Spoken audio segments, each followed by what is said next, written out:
आगे बढ़ते हैं ना। चलो पहला क्लास है, ठीक है। तो वर्ग 3 के लिए ना स्पेशल, ठीक। तो थोड़ा सा इंट्रोडक्शन वगैरह हो जाए। तो पहले मैं आपको अपने बारे में बता दूं, मेरा नाम शशि भूषण शर्मा है। मैं यहाँ पे इंग्लिश पढ़ाता हूँ और मुझे इंग्लिश पढ़ाने का लगभग 8.5 अभी हो गया, 8.5 साल का अनुभव है, ठीक है। जब मैं इंग्लिश पढ़ाता आ रहा हूँ, तो आपके सिलेबस में जो भी इंग्लिश का जो भी है ना, उसका जिम्मेदारी जो है ना वो मेरे कंधों पर है। मजबूत दिख रहे कंधे आपको? तो आपके पूरे इंग्लिश के सिलेबस का जिम्मेदारी मेरे ऊपर है, उसको कंप्लीट मैं कराऊंगा आपको, ठीक है। अब जरा ये बताइए फटाफट से, मैं हर क्लास में पूछता हूँ कि किसको किसको इंग्लिश अच्छा लगता है, बस ये बताओ। बड़ा मुश्किल है, बड़ा मुश्किल है। अच्छा किसी को लगता है इंग्लिश? किसी को एक नए हाथ नहीं उठाया, ठीक है। चलो ये बताओ, थोड़ा बहुत इंग्लिश किसी किसको आता है? थोड़ा बहुत आता है? गलत वाला नहीं बोल रहा हूँ, सही वाला। आता है सर पर गलत हो जाता है, पता नहीं चलता, बोलो। ठीक, चलो ये बताओ, कौन कौन इंग्लिश टॉप टू पाई क्या है भाई? मतलब 8वीं 9वीं 10वीं में, मतलब इधर उधर से थोड़ा मोड़ा फर्रा वर्रा ऐसे करके कौन कौन आया बताओ? ले दे के इधर आजू बाजू से पूछ पा के कौन पास हुआ? लड़के है ना भाई, सगाल से दिख रहा है भाई के, ठीक है। चलो होता है ऐसा, है ना। और कौन कौन अपने दम पे इंग्लिश का एग्जाम निकाल के आया है, ये बताओ। और रट्टा वाले कौन कौन है? ये तो रट्टा वाले ही, ठीक है। कौन कौन क्वेश्चन आंसर के दम पे एग्जाम निकालता है, ये बताओ। और कौन कौन ग्रामर के दम पे? क्वेश्चन आंसर के दम पे निकालते हैं जनरली जो पार्ट पढ़ते हैं उसी को रट रट के, ग्रामर तो बनने से रहा, और जो बनता है गलत ही बनता है, वही सिस्टम है ना। ठीक ठीक, एकदम टेंशन छोड़ दीजिए, हम लोग एकदम शुरू से आखिरी तक जबरदस्त तरीके से पढ़ेंगे ग्रामर में। इसके बाद जीवन में कभी भी कोई दिक्कत नहीं आने वाला है, मेरी गारंटी। बशर्ते ये है कि आप ध्यान लगा के पढ़ेंगे तब, ठीक है। चलिए अपन आगे बढ़ते हैं और बात करते हैं इंग्लिश की। किसकी बात करते हैं? इंग्लिश की, ठीक है। तो इंग्लिश और हिंदी दो लैंग्वेज है हमारे पास जो जनरली हम प्रयोग करते हैं। मुझे बताओ, हिंदी सरल है कि इंग्लिश सरल है? हिंदी की इंग्लिश बताओ क्या सरल है?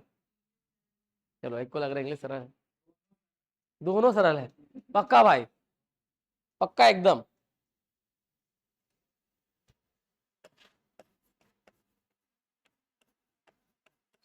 बता भाई क्या लिखा है, क्या लिखा है बताओ। हाँ भाई, बहुत सरल है, बता दे। साइनेकोलॉजी, साइनेकोडोची ऐसे बोल रहे हो? ठीक, और बताइए इधर मैम, बताओ जी।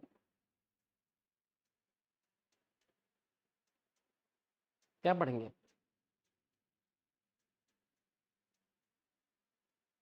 क्या हो गया, इंग्लिश की हवा निकल गई क्या?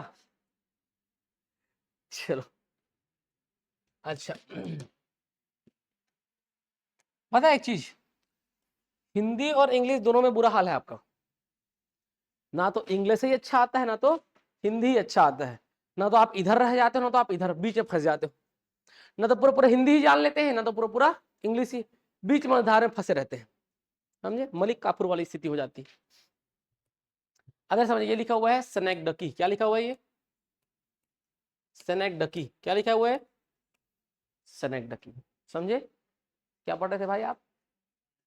सैनको डेक कैसे कुछ पढ़ रहे थे ना? हाँ, क्या पढ़ते इसको? स्नेकडकी पढ़ते, क्या पढ़ते हैं? स्नेकडकी।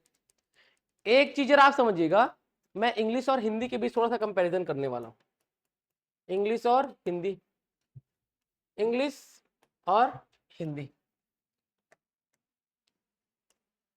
ठीक है। इंग्लिश में टोटल 26 अक्षर होते हैं। कितने अक्षर होते हैं? 26, 26। और हिंदी में होते हैं 52 अप्रोक्स। कितने होते हैं? 52 अक्षर होते हैं, हाँ कि ना? तो मुझे बताओ 26 और 52, 26 किलो वजन उठाना आसान है कि 52 किलो? 26 किलो। 26 रोटी खाना आसान है कि 52 रोटी? 26 ना, कि 52? 26। तो जब आप ऑलरेडी 52 रोटी खा सकते हैं, 52 किलो वजन उठा ही रहे हैं, हिंदी तो बोल ही रहे हैं ना, तो ये सीखना कोई बड़ी बात होगी क्या? नहीं होगी ना। क्लियर है बात? तो थोड़ा कॉन्फिडेंस यहां से आप ये बढ़ा लीजिए कि जो हिंदी है, हिंदी वो ज्यादा कठिन है। क्या कठिन है? हिंदी ज्यादा कठिन है, ज्यादा बृहद भाषा है, क्या है? ज्यादा महान भाषा है, बड़ी भाषा है। और compare to this English is the shortest language. समझे? हिंदी बहुत बड़ी, बहुत बृहद, बहुत महान भाषा है, और उसी कंपेयर में इंग्लिश जो है वो थोड़ी सी छोटी है और थोड़ी सी सरल भाषा है। मुझे बताओ, सोम, मंगल, बुध, गुरु, शुक्र, शनि, रवि, ये 7 दिनों को मिला दे तो क्या बनता है? सप्ताह। क्या बनता है? सप्ताह। जो खाना पीना नहीं खाता है वो क्या हो जाता है? कमजोर। तो इधर देखो जरा, सप्ताह और कमजोर, कितने बड़े बड़े वर्ड है ना। इंग्लिश में आओगे इसको अपन क्या बोलते हैं? वीक और वीक। ठीक है, वीक और वीक क्या बोलते हैं अपन? वीक और वीक। बोलने में तो सेम आ रहा है। तो ज्यादा कठिन ये हुआ कि ये हुआ जी? ज्यादा आपको याद इसमें रखना पड़ रहा है कि इसमें रखना पड़ रहा है? इसमें ना। यहाँ तो वीक बोल लो, काम खत्म, बोल के निकल जाओ, कोई आपसे स्पेलिंग थोड़ी पूछने आ रहा है। आ रहा है क्या? पर यहाँ पे तो आपको पढ़ना आना चाहिए ना, सप्ताह। और यहाँ पे कमजोर आना चाहिए कि नहीं आना चाहिए? यहाँ पे अपने को फर्क नहीं, यहाँ पे अपने को पूरा पता होना चाहिए फर्क कि कौन सा मात्रा का क्या उच्चारण है। यहाँ पे आप गलत भी करोगे लेकिन बोलते वक्त तो चीजें सही हो जा रही है ना। हाँ कि ना? हो रही कि नहीं हो रही है? तो मुझे बताओ, ये 26 आसान है कि 52? 26 अक्षर जो होते हैं, एक बचपन में पढ़े हुए ना, रीजनिंग का एक कॉन्सेप्ट होता है, 26 लोग एक कतार में खड़े हुए हैं और हर एक आदमी बाकी 25 लोगों से हाथ मिला रहे हैं। टोटल कितने बार हाथ मिलाई जाएगी? जितने भी बार मिलाई जाएगी, 52 लोग एक रेखा में खड़े हैं, एक कतार में, और प्रत्येक व्यक्ति बाकी 51 से हाथ मिलाया जा रहे हैं। तो इधर जितना हाथ मिलाएंगे, इधर जितना हाथ मिलाएंगे, इधर तो कम ही होगा ना इससे। तो यहाँ पे ज्यादा शब्द पढ़ने हैं अपने को, यहाँ पे कम पढ़ना है। यहाँ पे ज्यादा कॉन्सेप्ट पढ़ना है, यहाँ पे कम कॉन्सेप्ट पढ़ना है। दोनों में सरल कौन सा हुआ? इंग्लिश। कौन सरल हुआ जी? इंग्लिश सरल हुआ। आगे बढ़ो जरा, यहाँ पे देखते हैं अपन। भूमिका चौहान, मेरे को क्या बताइए? भूमिका जी क्या? मेरे को क्या? मेरे को आगे तो बोलिए। ठीक है, अब मैं बात करता हूं किसकी? इंग्लिश की। किसकी बात करता हूं मैं? इंग्लिश की मैं बात करता हूं। ठीक है, तो इंग्लिश में जब मैं बात करूं तो अक्षर कितने होते हैं? 26 क्या होते हैं? अक्षर होते हैं। और अक्षर को मिला क्या बनता है? वर्ड, शब्द बनता है। शब्दों से क्या बनता है? क्या बनता है? वाक्य। यही तो गड़बड़ा जाते हैं मामला। क्या बनता है? फ्रेज। क्या बनता है? फ्रेज। वाक्यांश। क्या बनता है? वाक्यांश। और वाक्यांशों को मिला के क्या बनता है? वाक्य, जिसको हम क्या बोलते हैं? सेंटेंस। क्या बोलते हैं हम? सेंटेंस बोलते हैं। और सेंटेंस दो या दो से अधिक या बहुत सारे सेंटेंस मिला के क्या मतलब? लिखो मत अभी, है ना, अभी पेन कॉपी एकदम छोड़ दीजिए। पैराग्राफ। अच्छा एक काम करो, कॉपी है ना, कॉपी के बीच में पेन रखो और कॉपी क्लोज करो। इससे क्या होगा? पेन गिरने का डर नहीं बना रहेगा मन में, ध्यान नहीं भटकेगा। टेक जाओ पीछे, आराम से टेक जाओ पीछे सीट में और इधर पढ़ो। सोना मत भाई है, बस टेक किधर देखना। ठीक, तो 26 क्या है? अक्षर है अल्फाबेट से, और उनको मिला के क्या बनता है? वर्ड, शब्द बनते हैं। शब्दों को मिला के क्या बनता है? फ्रेज, वाक्यांश। और वाक्यांशों से क्या बनता है? सेंटेंस। और सेंटेंस से पैराग्राफ। और पैराग्राफ दो या दो से अधिक पैराग्राफ मिला क्या बनते हैं? स्पीच। क्या बनता है? स्पीच। क्लियर है बात? और जो व्यक्ति स्पीच मतलब पता है क्या होता है? भाषण। भाषण, भाषण। समझे? स्पीच समझ रहे हो ना? भाषण। अरे वही वाला जो 26 जनवरी और 15 अगस्त में स्कूल में होता था। बोलते थे क्या? अब हमारे मुख्य अतिथि 2 शब्द कहेंगे। भाई साहब खड़ा हुआ और बैठे नहीं रहे। इतना परेशान होते थे बचपन में। हमको कोई मतलब नहीं था, हम बस ये सोचते थे कि बूंदी मिक्सचर कैसे मिलेगा, 2 बार लेना है, 3 बार लेना है, कैसे मिलेगा? एक बार तो मिलेगा ही मिलेगा, वो तो संवैधानिक अधिकार है, एक बार मिलना ही है ना। लेकिन 2 बार कैसे? उसका पूरा प्रोग्राम दिमाग में सेट कर रहे होते थे। भाषण सुनते थे क्या? कोई भाषण सुना क्या बैठ कर कभी? कोई नहीं सुना है, पता है। सबका ध्यान बूंदी मिक्सचर की तरफ। जहां पीछे से कोई बोरी ले जा रहा है, ऐसे मुड़ के देखते थे, बूंदी मिक्सचर ऐसे कहते, समझे? करे थे कि नहीं करे थे? तो हम लोग प्लान बना रहे होते थे कि एक ठो लेंगे हिंदी वाली मैडम से, एक लेंगे इंग्लिश वाली मैडम से, एक लेंगे गणित वाला सर खड़ू से नहीं देगा, किससे लेंगे? तो दूसरे सब्जेक्ट वाले टीचर से ले लेंगे। समझे? पूरा प्लान बन रहा होता था। तो भाषण हम नहीं सुनते थे, तो ये वही वाला भाषण है। तो एक भाषण अगर आप सुन के समझ लेते हैं, भाषण बोल पाते हैं, समझे, तो वही तो माना जाएगा ना। जो व्यक्ति सुन के समझ ले रहा है और बोल भी पा रहा है, तो हम उसी को मानेंगे कि हाँ वो इस भाषा का ज्ञाता है। तो आपको एक भाषा के बारे में जानने के लिए आपको ये जानना पड़ेगा क्या? स्पीच, जब आपको स्पीच बोलना, सुनना और समझना आ गया, समझ लो आपके पास उस लैंग्वेज की नॉलेज हो गई। और ये स्पीच ही आप लोग के लिए महत्वपूर्ण है। क्यों? क्योंकि आपका एग्जाम में पैराग्राफ आएंगे, पैसेज आएगा ना, पैसेज, वो एक स्पीच के तरीके से तो ही हुआ ना, तो उसी को तो पढ़ के समझना अपने को आना चाहिए। और जब हम उसको समझ लेंगे तो हमारे तो सारे क्वेश्चन सॉल्व हो जाएंगे। होंगे कि नहीं होंगे? होंगे ना। तो before starting the English language हमको एक चीज समझना होगा कि जो इंग्लिश है वो भाषा है कि विषय है, बस ये बताओ। इंग्लिश जो है वो सब्जेक्ट है कि लैंग्वेज है? लैंग्वेज है। सब्जेक्ट मान के कभी मत पढ़िएगा। अगर आप इंग्लिश को सब्जेक्ट मान के पढ़ते तो बहुत बोरिंग हो जाएगा, समझना। भोजपुरी बोली जानते हैं? कभी कभी बोलने का प्रयास भी किए होंगे ना, का बा कैसन बा, गाली भी बकने का प्रयास किए होंगे भोजपुरी में, है ना। तो भोजपुरी बोलने में अच्छा लगता है, पर उसका पूरा पूरा व्याकरण जब आप पढ़ेंगे एकदम सब्जेक्ट मान के, तो बोर होंगे कि नहीं होंगे? हाँ कि ना? होगा ना। तो इसको भी आप बोली मान के पढ़ेंगे, लैंग्वेज, तो बहुत मजे मजे से पढ़ लेंगे। और अगर सब्जेक्ट मान के बोझा बना दिए तो नहीं पढ़ पाओगे। इसीलिए तो गणित नहीं सीख पाते ना अपन बहुत टाइम तक। यही तो दिक्कतें होती है। हम लोगों को पता है मेन कॉन्सेप्ट नहीं होता पढ़ने का, नहीं पता नहीं होता है। हम लोग बचपन से गणित और इंग्लिश में एकदम कमजोर होते चले जाते हैं। क्यों? गणित को सब्जेक्ट बहुत बोझा हो जाता है वो, और इंग्लिश को भी अपन सब्जेक्ट मान लेते हैं, वो भी बहुत बड़ा क्या लगता है, बोझा लगता है। लेकिन वो ऐसा नहीं है, छोटी छोटी चीजों से सब चीज आसान हो जाता है। तो जिस व्यक्ति को स्पीच आ जाता है, भाषण आ जाता है, समझ लो वो उस लैंग्वेज का क्या हो जाएगा, ज्ञाता हो जाएगा। उसको आ रहा है वो लैंग्वेज। बेसिकली यही तो, बोलना सुनना समझना आना चाहिए आपको। बात कर पा रहे हो तो आप उस लैंग्वेज के बारे में जानते हो तो बातचीत कर पा रहे हैं ना आप। यही समझना है अपने को, क्या स्पीच। तो एक स्पीच को समझने के लिए हमको उसके अंदर के मूलभूत तत्वों को देखना होगा। तो अपन आ जाते हैं किस पे, स्पीच पे। तो एक स्पीच के अपन को पार्ट्स को समझना होगा। किसको समझना होगा? पार्ट्स को। उसको हम बोलते हैं क्या, पार्ट्स ऑफ स्पीच। एक स्पीच में, एक भाषण में बेसिक क्या क्या चीजें होती हैं, हमको वो समझना पड़ेगा। तो एक स्पीच में, भाषण में 8 पार्ट्स होते हैं। कितने पार्ट्स होते हैं इसमें? 8।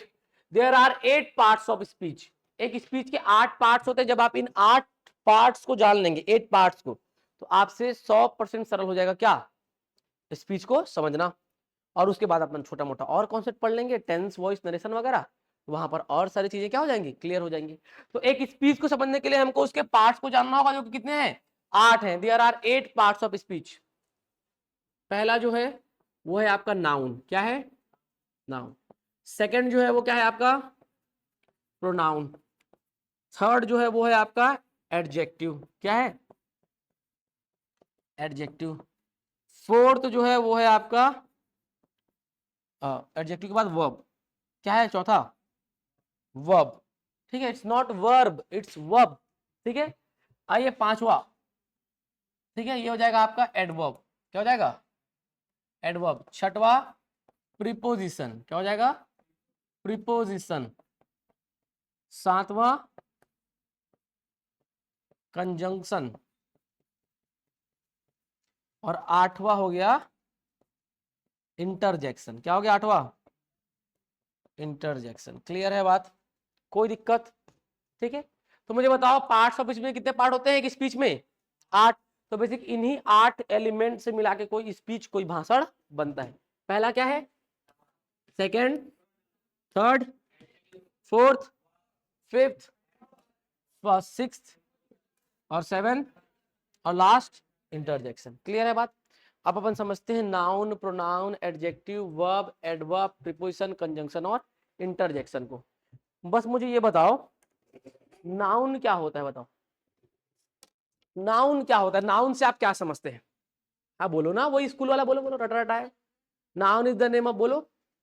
Noun is the name of any person, place और थिंग। मुझे पता था यही बोलोगे। नाउन क्या है? पर्सन, प्लेस और थिंग का नाम है। इसको क्या बोलते हैं? ये नाउन है कि नहीं है? इसको क्या बोलते हैं? बोर्ड। नाउन है कि नहीं है? इसको क्या बोलते हैं? माउस। ये नाउन है कि नहीं है? क्लियर है? मैं नाउन हूं कि इंसान हूं, ये बताओ। मैं नाउन हूं कि इंसान हूं? अरे समझना, ये वस्तु है, ये बोर्ड वस्तु है, ये माउस वस्तु है, नाउन नहीं है। ये पोडियम वस्तु है। इनका जो नाम है वो नाउन है। थोड़ा सा डिफरेंस समझिए। मैं इंसान हूं भाई, मैं नाउन नहीं हूं। मेरा जो नाम है वो नाउन। आपका पता नहीं, आप लोग नाउन है कि इंसान है? पक्का नाउन थोड़ी हो, आपका जो नाम जो माता पिता ने रखा है वो नाउन है। क्लियर है बात? तो मैं इंसान दिख रहा हूँ कि नाउन दिख रहा हूँ आपको? इंसान ना, ये तो पेन है, जो भी वस्तु जो भी चीज जगह घेरी वो क्या है? वस्तु है। तो ये क्या है? वस्तु है। लेकिन जो इसका नाम है ना PEN पेन, वो नाउन है। जो आपका नाम है ना राजकुमार राजकुमारी, जो भी आपका नाम होगा, पिंकी बबलू बंटी, वो क्या है? नाउन है। ठीक है? और लेकिन आप लोग मनुष्य हैं। ठीक, ये जो है ये वस्तु है, ये क्या है? ये एक वस्तु है ये। और लेकिन जो इसका जो नाम है स्मार्ट बोर्ड या डिजिटल बोर्ड, वो नाउन है। ठीक है? ये क्या है? आपका वस्तु है, इसका जो नाम है MOUSE माउस, वो क्या है आपका? कोई दिक्कत नहीं, वो क्या है आपका?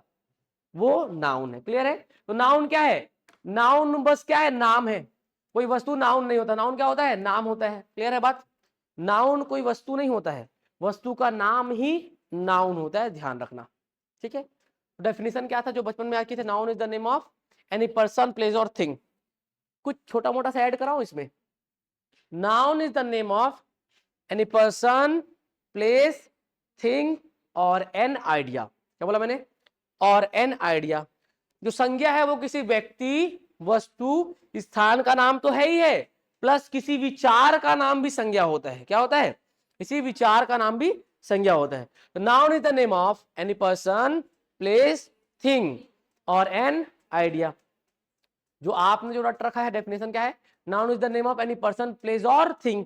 नहीं, noun is the name of any person place thing, और नहीं लगाना, एनी पर्सन प्लेस थिंग और एन आइडिया।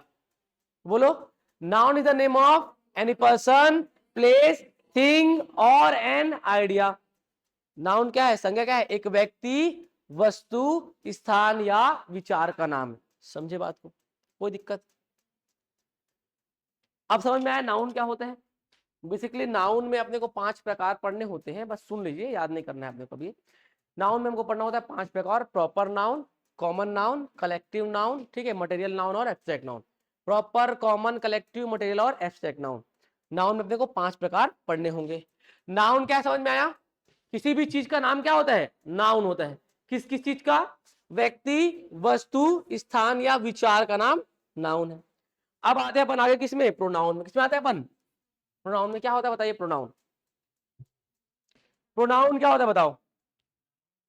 नाउन के स्थान पे प्रयोग होने वाला शब्द, संज्ञा के स्थान पे प्रयुक्त होने वाला शब्द क्या है? सर्वनाम है। The word which we use in the place of noun that is called pronoun. वह शब्द जिसे हम संज्ञा के स्थान पे प्रयोग करते हैं क्या कहलाता है? वो सर्वनाम कहलाता है। समझिएगा। क्या नाम भैया आपका? अमूल।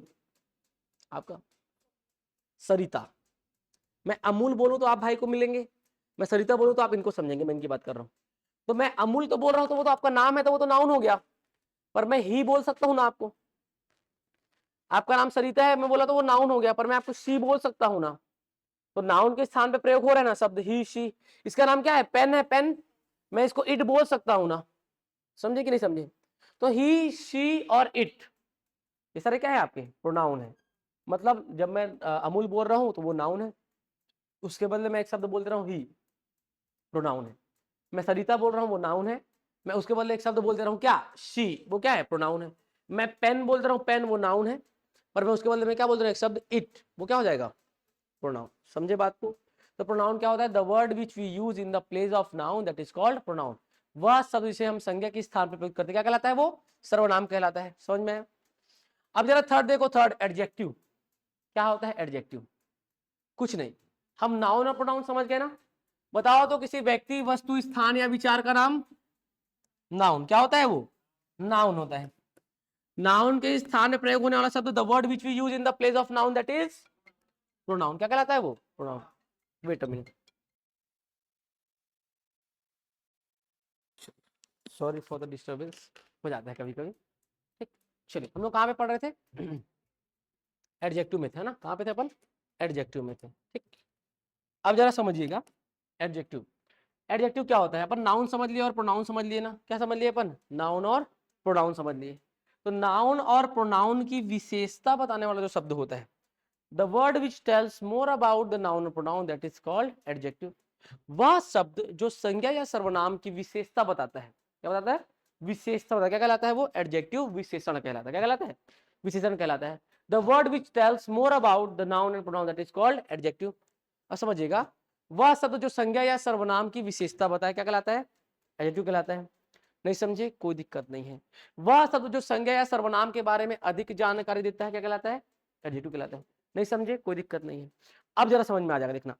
वह शब्द जो संज्ञा या सर्वनाम की तारीफ या बुराई करता है, वह शब्द जो संज्ञा या सर्वनाम की तारीफ या बुराई करे वो क्या कहलाता है? एडजेक्टिव। लड़कों को याद हुआ ना हुआ हो, लड़कियों को याद हो गया होगा, हुआ ना? तारीफ और बुराई दोनों प्रिय चीजें हैं आप लोगों की, ठीक है। तो वह शब्द जो संज्ञा या सर्वनाम की तारीफ या बुराई कर दे क्या कहलाता है? वो एडजेक्टिव कहलाता है। समझ में आया एडजेक्टिव क्या होता है? अब आते हैं किसमें अपन? वर्ब में। किसमें आते हैं अपन? वर्ब में। The word which shows an action, something happen और एग्जिस्ट, वह शब्द जो किसी कार्य के करने, होने या उसके अस्तित्व को बताए वो कहलाता है आपका क्रिया। जो शब्द किसी काम के करने, होने या अस्तित्व को बताए वो क्या कहलाता है? आपका क्रिया।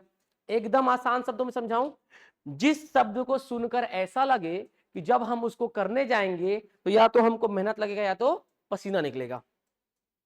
जिस शब्द को सुन के ऐसा लगे कि जब हम उसको करने जाएंगे तो या तो हम को क्या लगेंगे? थक जाएंगे, या तो हमारा पसीना निकलेगा, वो कहलाता है आपका वर्ब।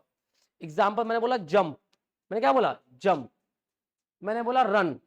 अब जरा रन के बारे में सोचो दिमाग में। RUN रन मतलब क्या होता है? दौड़ना।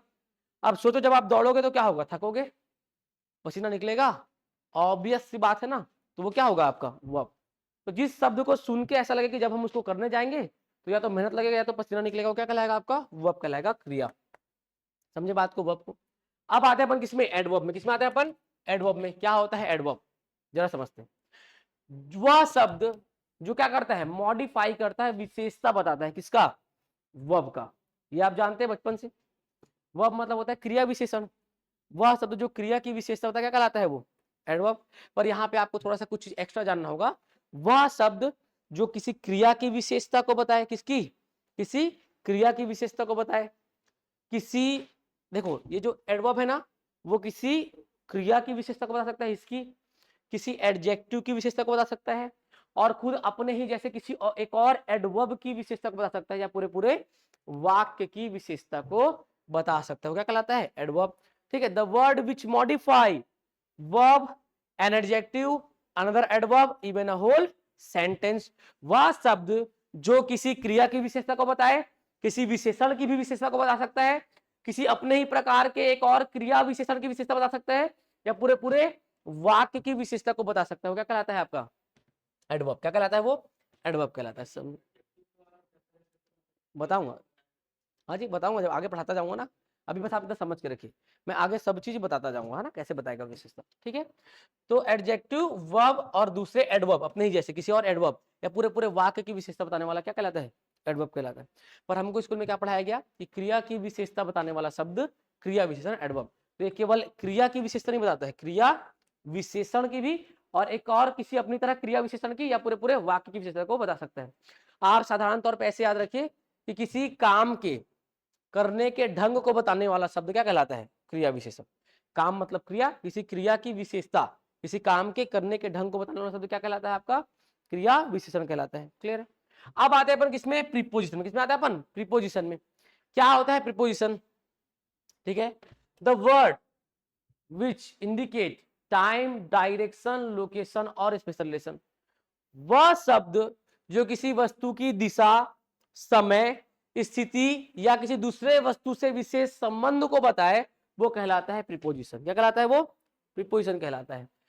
प्रीपोजिशन बहुत सारे होते हैं, in, on, at, into, above, over, under, below, ये सारे क्या होते हैं? आपके प्रीपोजिशन होते हैं। अभी आप तीन याद रखें। कितने? तीन। इन, ऑन और एट। कितने याद रखिए आप? तीन याद रखिए, इन, ऑन और एट। ठीक है।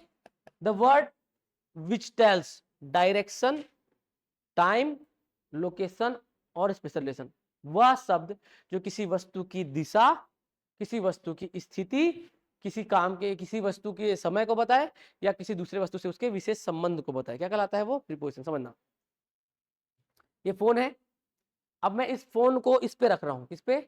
इस पोडियम पे। तो मैंने बोला the phone is on the podium. मैंने क्या बोला? The phone is on the podium. तो फोन और पोडियम में दो नाम ले रहा हूं। तो मैं जो फोन है उसका पोडियम में किसके साथ संबंध बता रहा हूँ कि नहीं बता रहा हूँ? बता रहा हूँ ना भैया कि जो फोन है वो पोडियम के ऊपर रखा हुआ है, प्लस मैं फोन की स्थिति भी बता रहा हूँ, कहाँ पर है वो? पोडियम के ऊपर है। तो वह शब्द जो किसी वस्तु की दिशा, स्थिति, समय या किसी दूसरे वस्तु के साथ विशेष संबंध को बता, क्या कहलाता है? वो प्रीपोजिशन। अभी आप 3 याद रखिए, क्या? इन, ऑन और एट। अब आते हैं अपन किसमें? कंजंक्शन में। किसमें आते हैं अपन? कंजंक्शन में आते हैं। क्या होता है कंजंक्शन, जरा समझिएगा। कंजंक्शन बेसिकली एक पंडित होता है। क्या होता है? पंडित, समझते हैं? ये काम करता है पंडित की तरह। कैसे काम करता है? पंडित की तरह। पंडित का काम क्या है? शादी कराना, जोड़ना, दो लोगों को आपस में जोड़ता है ना। ये एक पुरुष है और ये महिला है, इनको आपस में जोड़ करके वर वधु बना के शादी करा देता है। तो वैसे इसका भी काम क्या है? जोड़ने का काम है। किसका? कंजंक्शन का। ये दो चीजों को आपस में जोड़ता है, लेकिन वो दो चीजें एक जैसी होनी चाहिए। क्या होनी चाहिए? एक जैसी। पीछे भैया क्या नाम है आपका चश्मा वाले? नाम क्या है आपका? हिमांशु। अब मान लो कल को हिमांशु भाई को शादी करना होगा, कल को हिमांशु भाई को शादी करना होगा, तो वो मंदिर जाएगा। तो हिमांशु भाई घोड़ी लेके मंदिर चला गया, मान लो। पंडित जी ये लो घोड़ी, शादी करा दो। शादी कराएंगे क्या पंडित जी? अरे करा भी दिए, मान लो, फिर सोचो संतान कैसी होगी? आधा आदमी आधा घोड़ा। पॉसिबल है क्या? नहीं। तो पंडित दो बराबर चीजों को ही तो जोड़ेगा ना। मार के भगाएगा नहीं हिमांशु भाई को, जा कोई लड़की ले आ। मतलब तुम मनुष्य हो तो कोई और मनुष्य चाहिए ना तुम्हारे साथ जोड़ने के लिए। तो वैसी कंजंक्शन है, ये दो एक जैसी, जो दो एक प्रकार की चीजों को जोड़ता है। या तो ये दो नाउन नाउन को जोड़ सकता है आपस में, दो प्रोनाउन प्रोनाउन को, दो एडजेक्टिव एडजेक्टिव को, दो वर्ब वर्ब को। ठीक है, सब दो एक जैसी चीजों को जोड़ता है। तो ये क्या होता है? एक पंडित की तरह होता है। क्या होता है? ये एक पंडित की तरह। मैंने बोला राम और श्याम, मैंने क्या बोला? राम और श्याम। राम भी नाउन है और श्याम भी नाउन है। जोड़ा किससे मैंने? और से। तो एंड क्या होता है आपका? प्रीपोजिशन। ठीक है, ठीक, समझे बात को? For, and, nor, but, or, yet, so, because, neither, nor, either, or, not only but also, as these, ये सारे क्या है आपके? कंजंक्शन है। क्या है आपके? कंजंक्शन है। मैंने एक लिख दिया अभी, क्या? एंड। ठीक है, बहुत सारे कंजंक्शन होते हैं। For, and, nor, but, or, yet, so, because, although, as, not only but also. ठीक है, और आपका इधर और, नीदर नॉर, ये सारे क्या होते हैं? आपके कंजंक्शन होते हैं, ध्यान रखिएगा। ठीक है, तो कंजंक्शन का काम होता है दो बराबर चीजों को जोड़ना। मैंने कहा राम और श्याम, राम एंड श्याम। राम भी नाउन है, नाम है। श्याम भी नाउन है, नाम है। जोड़ा किससे मैंने? एंड से। मैंने बोला ही एंड सी, वह लड़का और वह लड़की। ही भी प्रोनाउन है, सी भी प्रोनाउन है। आया क्या? एंड। मैंने बोला ब्यूटीफुल एंड ब्रेव, सुंदर और साहसी। सुंदर भी विशेषता, साहसी भी विशेषता। तो क्या आया? एंड आया कि नहीं आया? आया ना। तो ये क्या होता है? कंजंक्शन, जो कि दो एक जैसी चीजों को, दो बराबर चीजों को आपस में जोड़ता है। तो कल को भाई को शादी करना होगा तो कोई दिक्कत नहीं, अपनी तरह मनुष्य को ही तो लेके जाएगा ना। तो बराबर वैल्यूज हुआ कि नहीं हुआ? हुआ ना। तो वैसे ये बराबर चीजों को जोड़ेगा। अब आते हैं इंटरजेक्शन में। क्या होता है? It is the name of our sudden feeling. ये क्या है? हमारे सडन फीलिंग का नाम है। किसका नाम है? ये हमारे सडन फीलिंग का नाम है। सडन फीलिंग मतलब अचानक उत्पन्न हुई भावना का नाम। किसी परिस्थिति को देख करके अचानक उत्पन्न हुई भावना का नाम, समझे? मन के भावना का नाम। अब जरा समझना, लड़कियों, कभी ऐसा होता है कि आप आ रहे होते हैं कहीं पर, पैदल चल रहे होते हैं, अचानक कोई बाइक सवार ऐसे आए माए बाइक चलाता है। होता है कि नहीं होता है? होता है ना। क्या बोलते हो उसको? क्या बोलते हो बताओ? हाँ, बता नहीं सकते ना, क्योंकि बहुत बुरा बुरा बोलते हो मन में। ठीक है, तो गाली बकते हो ना उसको। घर से सोच क्या रहते हैं क्या कि ये बाइक ऐसा चलाएगा तो इसको ऐसे गाली बकना है? नहीं ना। अचानक उस परिस्थिति को देखे और अचानक बोल दिए, वही क्या है? सडन फीलिंग है। वही क्या है? इंटरजेक्शन है। समझना, एक लगभग आपके पिताजी की उम्र का व्यक्ति, किसकी उम्र का? आपके पिताजी की उम्र का व्यक्ति, ठीक है, बाइक चला रहे, बेचारे बहुत आराम से चला रहे हैं, और बिना गलती के अचानक से गिर जाते हैं। गलती नहीं है उनकी, किसी और की गलती है मान लो। तो क्या बोलते हैं आप? ओह। क्या बोलते हो? ओह, गलत हुआ, बेचारे गिर गए। बोलते नहीं बोलते? अब मान लो वो बेचारे गिरे और थोड़ी देर घिसते हुए चले गए, थोड़ी दूर तक। क्या बोलोगे? आस। क्या बोलोगे? आस, गलत हुआ। तो घर से सोच के आए थे क्या कि वो मोटू अंकल गिरेंगे तो आप ओह बोलोगे? वो गिर के घिसते हुए चले जाएंगे तो आप आस बोलोगे? सोच के आए थे क्या? नहीं। अचानक से जब आप उस परिस्थिति को देखे तो आपके मन से वो भावना उत्पन्न हुई। समझे? मान लो लड़के, मान लो आप लोग, कोई भी लड़के लड़कियां घर में, मान लो आपका 500 का नोट गुम गया है, अब नहीं मिल रहा है। अब एक हफ्ते बाद आपका छोटा भाई या छोटी बहन लाता है निकाल के, दीदी आपका फोन, हालांकि संभावना बहुत कम है नहीं देगा, खुद रख लेगा, संभावना बहुत कम है, लेकिन ले आया मान लो, दीदी या भैया ये लो आपका पैसा जो आप ढूंढ रहे थे, क्या बोलोगे? शाबाश बेटा। क्या बोलोगे? शाबाश बोलोगे नहीं बोलोगे? तो क्या सोच के रखे थे क्या कि जब वो नोट ढूंढ के आएगा तब उसको शाबाश बोलोगे? नहीं ना। मान लो अभी 10वीं 12वीं का रिजल्ट आया, 1-2 महीने पहले आया ना, अब आपके घर में कोई 90% ले आता है, आप 33% वाले थे, आपको 90% ले आता है, तो क्या बोलोगे? शाबाश। क्या बोलोगे? उससे ज्यादा कुछ बोल भी नहीं सकते ना, कैसे बोलोगे, किस मुंह से बोलोगे? समझे?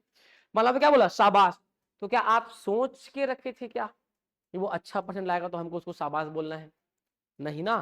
सोचे थे क्या? नहीं सोचे थे। ठीक, वो अचानक से उसी समय आपके मन के भावना से उत्पन्न हुआ।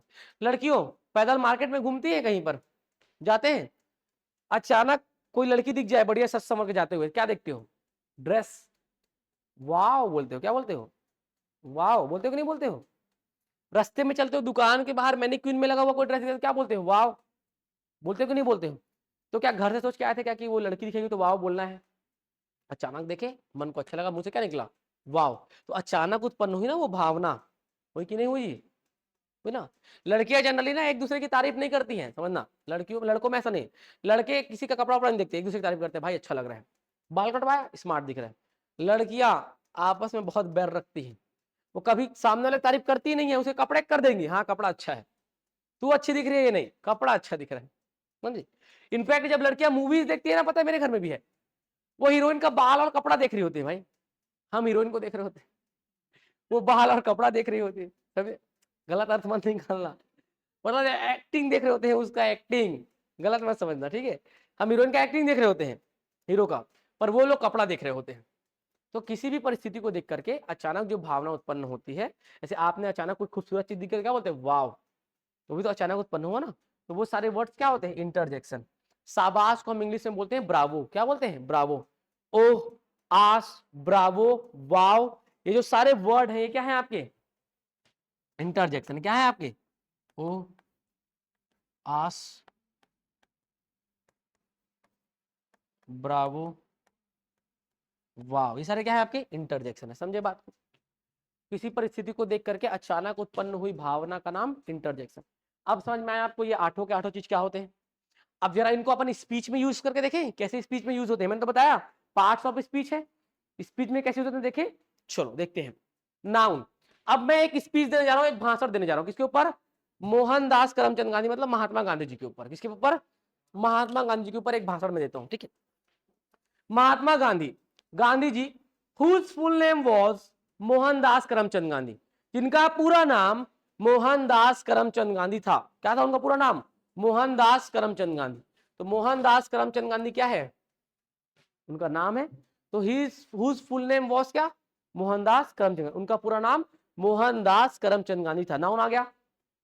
अब मैं बार बार बोलूं मोहनदास करमचंद गांधी ऐसे, मोहनदास करमचंद गांधी वैसे, मोहनदास करमचंद गांधी वैसे, तो अजीब नहीं लग रहा? तो क्या करते हैं अपन? फिर अपन ही का प्रयोग करेंगे। लड़का है तो ही, लड़की है तो सी। मैंने बोला he was a great man, मैंने क्या बोला? He was a great man, वो एक महान व्यक्ति थे। मैंने क्या प्रयोग किया? ही। तो ही क्या है? प्रोनाउन। क्या है ही? प्रोनाउन है। अब मैंने क्या बोला था? He was a great man, उनकी विशेषता क्या है? कि वो महान व्यक्ति थे। तो ही की विशेषता महान, ही क्या? प्रोनाउन, और प्रोनाउन की विशेषता महान। कौन महान थे? गांधी जी। तो he was a great man, जो एक वर्ड आया ना ग्रेट, विशेषता ही तो बता रहा है, तारीफ ही तो कर रहा है गांधी जी का, तो वो क्या है? एडजेक्टिव है। अब आते हैं अपन वर्ब में। किसमें आते हैं अपन? वर्ब में। वर्ब क्या होता है? जिस काम को करने में मेहनत लगे या पता निकले। मैंने बोला गांधी जी स्टार्टेड सत्याग्रह। मैंने क्या बोला? गांधी जी स्टार्टेड सत्याग्रह। गांधी जी ने सत्याग्रह स्टार्ट किया। स्टार्ट करने में मेहनत लगता है कि नहीं लगता है? अरे मेरी गाड़ी अभी सेल्फ वाली है मान लो, और उसमें मान लो किक रहता, सेल्फ नहीं रहता, मैं आपको बोलता स्टार्ट करो, तो 2-4 किक मार के थकते कि नहीं थकते? पसीना निकलता ना, वही तो वर्ब है ना, स्टार्ट करने में मेहनत लगता है ना किसी भी चीज को। तो मैंने क्या बोला? गांधी जी स्टार्टेड सत्याग्रह। तो एक वर्ड आया क्या? स्टार्टेड। वो क्या है आपका? वर्ब है। क्या है वो? वर्ब है। गांधी जी स्टार्टेड सत्याग्रह, वर्ब आया। अब आते हैं एडवर्ब में। अब सत्याग्रह स्टार्ट हो तो गांधी जी सत्याग्रह कंप्लीट भी तो किया था। तो गांधी जी कंप्लीटेड सत्याग्रह कामली। क्या बोला मैंने? कामली, CALMLY। गांधी जी ने शांतिपूर्ण ढंग से सत्याग्रह को पूर्ण किया। कि किस ढंग से? शांतिपूर्ण ढंग से। क्या किया? पूर्ण किया। तो कंप्लीट करना भी तो क्रिया है ना, मेहनत लगता है कंप्लीट करने में भी। तो गांधी जी कंप्लीटेड सत्याग्रह कामली। तो गांधी जी ने क्या किया, कंप्लीट किया। और कंप्लीट कैसे किया, शांतिपूर्ण ढंग से। तो काम क्या था, कंप्लीट करना, और काम करने की विशेषता शांतिपूर्ण ढंग से, कामली, CALMLY, वो क्या हो जाएगा आपका एडवर्ब। जनरली जिस वर्ड के लास्ट में ly होता है वो या तो एडजेक्टिव होता है या तो वो एडवर्ब होता है। मैक्सिमम 60% एडवर्ब होते हैं, कुछ कुछ एडजेक्टिव भी होते हैं। मैंने क्या बोला, कामली, CALMLY। मैंने कहा गांधी जी कंप्लीटेड सत्याग्रह कामली। गांधी जी ने शांतिपूर्ण ढंग से, काम करने का ढंग कैसा, शांतिपूर्ण ढंग से क्या किया, चीजों को पूर्ण किया, किसको, सत्याग्रह को पूर्ण किया। तो आया एडवर्ब, आया कि नहीं आया। अब आते हैं अपन प्रीपोजिशन में, इसमें आते हैं 3 याद रखना है आपको, इन, ऑन और एट। मैंने बोला Gandhi ji was born on 2 October 1869 at Porbandar in Gujarat. Gandhi ji का जन्म कब हुआ था, 2 अक्टूबर 1869, 2 अक्टूबर 1869, कहां पर, पोरबंदर गुजरात में। तो Gandhi ji was born on आया कि नहीं आया, है ना। Gandhi ji was born on 2 October 1869, time के पहले आ रहा है कि नहीं आ रहा है, आ रहा है ना। तो Gandhi ji was born on 2 October 1869 at Porbandar, कहां पे एट आया, at Porbandar in Gujarat. In आया कि नहीं आया, तो आया ना प्रीपोजिशन, हाँ कि ना, आया ना। अब आते हैं अपन किसमें, कंजंक्शन में। किसमें आते हैं अपन, कंजंक्शन में। कंजंक्शन क्या होते हैं, दो बराबर चीजों को जोड़ते हैं। अब मैं बोलूं Gandhi ji was brave and handsome. अब मैं क्या बोला, गांधी जी साहसी और सुंदर थे कि नहीं थे, हैंडसम, हाँ कि ना। भाई बोल रहा है बाल नहीं था, क्यों बोल रहा है भाई, ऐसे नहीं बोलते यार गांधी जी को। जिसका बाल नहीं रहता वो भी सुंदर दिखता है भाई, समझे, स्मार्ट है ना गांधी। गांधी जी सुंदर नहीं है भाई। आपको आज कोई लड़की भाव नहीं देती हो, पर आज लड़कियां गांधी जी को ऐसे पकड़ के चुम्मी देते हैं सीधा। 10 का नोट गिरा मिल जाए, उठा के गांधी जी को सीधा टकले पे चुम्मा देते हैं एकदम, हाँ कि ना, चुम्मा देते नहीं देते हैं जी। तो स्मार्ट है ना, handsome money, money is always handsome, याद रखना। तो स्मार्ट तभी तो चुम्मी दे रहे हैं जी, हाँ कि ना। चलो आपकी बात को मान लेते हैं, हैंडसम नहीं है, चलो जलते हो आप लोग गांधी जी से भाई, ठीक है। हैंडसम है यार, मेरे नजर में तो गांधी जी बहुत हैंडसम आदमी है, ठीक है, समझना। मैंने क्या बोला, Gandhi ji was brave and smart कर देते हैं, हैंडसम हटा देते हैं, स्मार्ट का मतलब होता है बुद्धिमान। मैंने कहा गांधी जी क्या थे, साहसी और बुद्धिमान थे, तभी तो साहस का परिचय दिया उन्होंने, बुद्धि का परिचय दिया। तो Gandhi ji was brave and smart. तो ब्रेव भी विशेषता है एडजेक्टिव, और स्मार्ट भी विशेषता है एडजेक्टिव। जोड़ा किससे मैंने, एंड से। तो दो एडजेक्टिव को जोड़ रहा हूं किससे, एंड से। तो दो बराबर चीजों को जोड़ रहा हूं कि नहीं जोड़ रहा हूं। एंड कंजंक्शन आया कि नहीं आया, आया ना। अब यहां पर मैं अपने बात को विराम देते हुए मैं बोलूं ब्रावो महात्मा गांधी। मैं क्या बोलूं, ब्रावो मिस्टर महात्मा गांधी, मतलब शाबाश महात्मा गांधी जी। तो ब्रावो आया कि नहीं आया, आया ना। तो एक स्पीच में ये सारी चीज जरूरी है कि नहीं है, इन्हीं सब चीजों को मिला के क्या बनता है, स्पीच बनता है। ध्यान रखिएगा, हमको इन्हीं को अलग अलग पकड़ पकड़ के पढ़ना है। तो आज हम ओवरव्यू समझे, कल हम क्या पढ़ेंगे, नाउन। क्या पढ़ेंगे, नाउन, फिर प्रोनाउन, फिर एडजेक्टिव, फिर वर्ब, फिर एडवर्ब, फिर प्रीपोजिशन, फिर कंजंक्शन, फिर इंटरजेक्शन। इंटरजेक्शन पढ़ने की आवश्यकता जनरली नहीं पड़ती है, यही सारे वर्ड्स क्या होते हैं यहाँ पे इंटरजेक्शन। समझे, नोट कर लो जरा क्या क्या पढ़ना है आपको, पहले ये नोट कर लो। समझ में आया कि स्पीच में क्या क्या होता है, ठीक। और इन्हीं चीजों से क्वेश्चन आते हैं ना आपके एग्जाम में।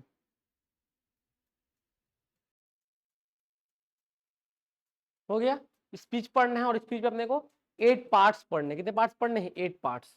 पार्ट्स ऑफ स्पीच लिख लो, इनको अपने को पढ़ना है 8 चीजों को।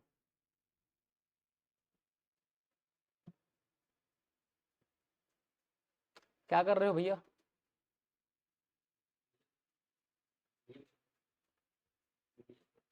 नहीं देखना भाई, क्लास में फोन नहीं यार, क्लास के बाहर भाई, अरे फोन क्लोज कर दो।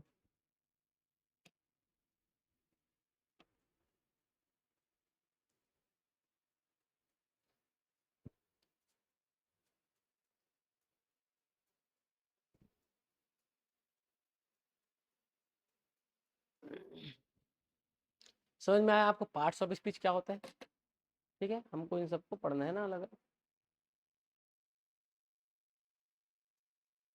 हो गया, ठीक है। तो अपन आज इतना ही रखते हैं, कल अपन क्या पढ़ेंगे, नाउन पढ़ेंगे। क्या पढ़ेंगे अपन, नाउन। समझ में आया ना क्या होता है पार्ट्स ऑफ स्पीच, कैसे एक स्पीच में इनका यूज होता है, समझ में आया ना, ठीक है। एक स्पीच में नाम तो जरूरी है, और उसके लिए सर्वनाम भी जरूरी है, ठीक है। नाम के बदले प्रयोग होने वाला शब्द विशेषण भी जरूरी है और आपका वर्ब भी जरूरी है, क्रिया भी, एडवर्ब भी जरूरी है, क्रिया प्रीपोजिशन भी जरूरी है, कंजंक्शन भी और इंटरजेक्शन भी। ठीक है, फिर अपन आज की क्लास में समाप्त करते हैं, मिलते हैं, जाते थे, बोलिए जय हिंद, जय भारत, जय छत्तीसगढ़। नेक्स्ट क्लास में मिलते हैं ना।